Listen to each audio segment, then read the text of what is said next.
if you happen to be somebody who works in London and wants to pootle off to Devon or Reading, or basically just get on a train to the southwest somewhere, you might be a bit fed up with the rolling stock. It might be a little bit careworn and tatty and a bit frayed at the edges, but don't you worry, because £1 billion was spent on a whole new fleet of passenger trains. And yet, it's been sitting in storage for years, right? South Western Railway bought 90 Arterio trains to replace the 40-year-old ex-British rail carriages still in use on commuter lines out of Waterloo.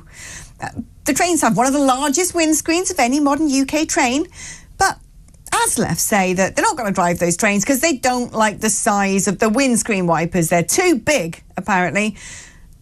Make this make sense. Elliot Keck, Head of Campaigns at Taxpayers Alliance, how are you doing? Hi, good evening, Alex. Can't you just change the windscreen wipers? I mean, what, £1 billion spent on a whole new load of rolling stock, and the union goes, nah, I don't want to drive them. Yeah, well, it's really interesting, isn't it? There are a couple of things that jump out of the story to me. One is actually that the manufacturing company themselves and South Western Rail have acknowledged there were problems, but actually probably the bigger thing is that the union has now actually dropped those objections after it received a 15% pay rise. So even if there were problems with the train, I think what's absolutely clear is that the reason why the train drivers were refusing to drive these trains were really because they were hoping it could be used as a bargaining chip to squeeze more money out of taxpayers. Oh, this is ridiculous. That's absolutely criminal. I'm sorry, but if I don't come to work and say, oh, do you know what? I don't really like these computers. I don't like this mixing desk here. I think we should get a new one. I'm not going to come to work anymore. You drive the kit that you're given. And if you've got brand new rolling stock, OK, you might not like the windscreen wipers. Make your case known about usability and safety and get them changed. But £1 billion worth sitting in storage for years. It was at ASLEF as well. Were they the union who were complaining about jobs being lost of people inspecting railway lines because they were increasingly being done by drones or whatnot, and then moaning about the fact that people who had to work on the railway lines weren't safe in their jobs?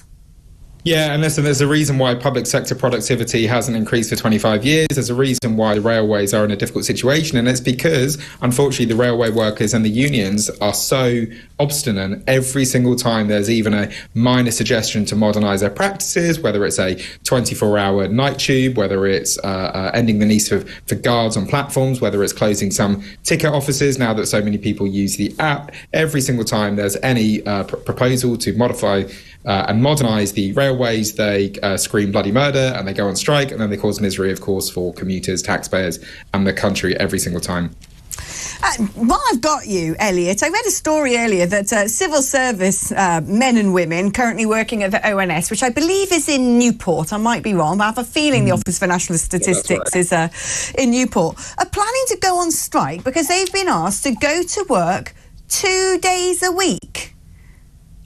Yeah, well, listen, it's a reminder of how good they've got it in the public sector. The people in the public sector like to claim that they have it really tough, but actually they are paid more, get better pensions, more sick leave, more annual leave, fewer working hours, and of course they're able to hold the country to ransom over things like very reasonable demands, like you need to come into the office 2 days a week. Everybody that I know in the private sector is now being told not just to go back in 2 days a week, but to go in 4 or even 5 days a week. And it's a reminder of just how behind the times the public sector continues to be.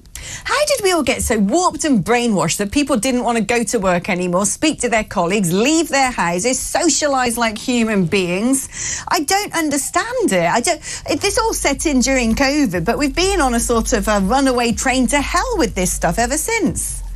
Well, listen, I love coming into the office. I love speaking to my colleagues. I particularly love coming on talk to your brilliant presenters. But listen, I suppose maybe it's the nature of the fact that they are statisticians. They are dealing with numbers and spreadsheets. They might not be the most loquacious individuals, but nevertheless, listen, they have an office that is being paid for by taxpayers, the heating, the lights, the rent and so forth. And if they're being told to come into the office, I think they should be expected to come into the office. I couldn't agree more. I just think it's good for mental health. As social animals, we should be gossiping at the water cooler. That's what I say. Obviously, you're not in the studio with me right now, Elliot, but I'll forgive you that one. It's been fantastic catching up with you and keep up the good work. Good old Taxpayer Alliance. They're there on the public side, making sure the government's coffers aren't wasting our money.